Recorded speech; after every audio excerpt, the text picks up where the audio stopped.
Bonjour à tous, comme promis, on est au bord de la rivière. C'est un petit peu un retour aux sources, car la rivière, je l'ai connue quand j'étais tout petit. C'était la rivière sauvage. Donc on a lancé un gros défi. On sait que partout les poissons en rivière à cette époque sont très difficiles. L'eau est à 6 degrés. Ça c'est la moyenne qu'on a trouvée. On est monté une fois à 7 degrés, 7 degrés 5, puis retombé à 5. On a une moyenne de 6 degrés.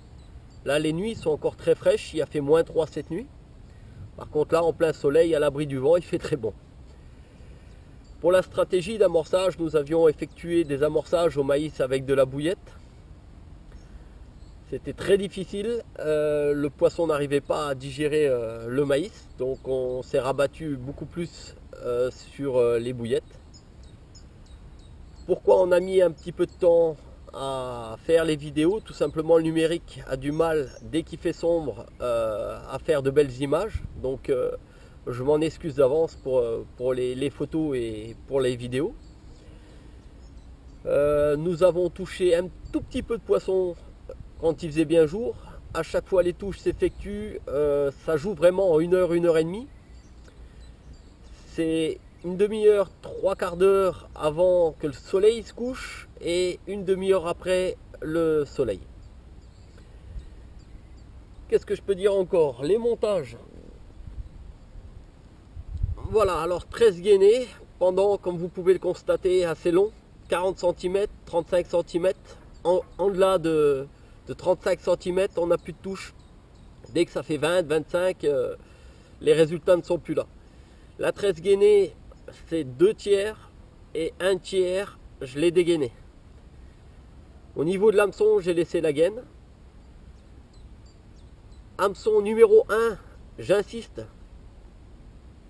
Pourquoi en 2 on a fait du décrochage? Pourtant on pêche avec des plombs de 225 grammes. Et ça a du mal à piquer. Alors est-ce que l'ouverture au niveau de l'hameçon n'est pas assez forte? Je ne sais pas. On a fait les essais avec des bouillettes fruitées qui n'ont amené aucun résultat jusqu'à présent. On s'est rabattu sur du carnet. Le carnet marche très bien. Chaque fois qu'on vient, qu'on a cette chance d'être dans les heures de départ, nous faisons maintenant nos carpes presque tous les jours qu'on a l'occasion de rester le soir. Au minimum, c'est une décroche ou une belle tape sur les cannes. Alors, pour la stratégie d'amorçage, on pêche au-dessus de la plaque de vase, hein, comme je vous avais montré sur l'ancienne vidéo. Il y a le haut fond avec plein de vases et on pêche derrière, on trouve le petit chenal où le courant il commence à se refaire. On a les touches généralement entre le haut fond et ce chenal de courant. La vase est beaucoup plus dure, il n'y a pas de crème, donc les montages ça pêche, et je suppose que c'est à cause de ces 40 cm qui fait que ça s'enterre pas trop.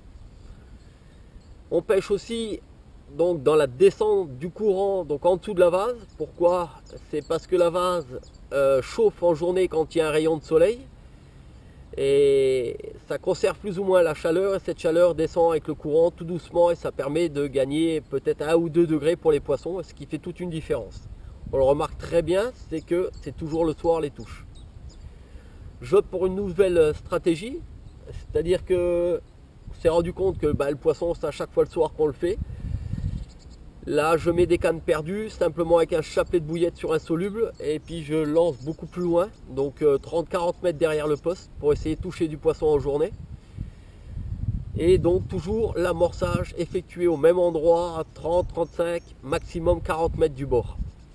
J'ai pas envie de disperser une très grande zone, parce qu'on arrive à contenir le poisson à cet endroit-là, et si je commence à amorcer partout, le poisson pourra arriver de tous les côtés, et on aura plus de mal à le piéger. Sur ce, je vous laisse, je vous propose de regarder le reste de la vidéo et je vous dis à une prochaine, à la suite des aventures. Au revoir à tous!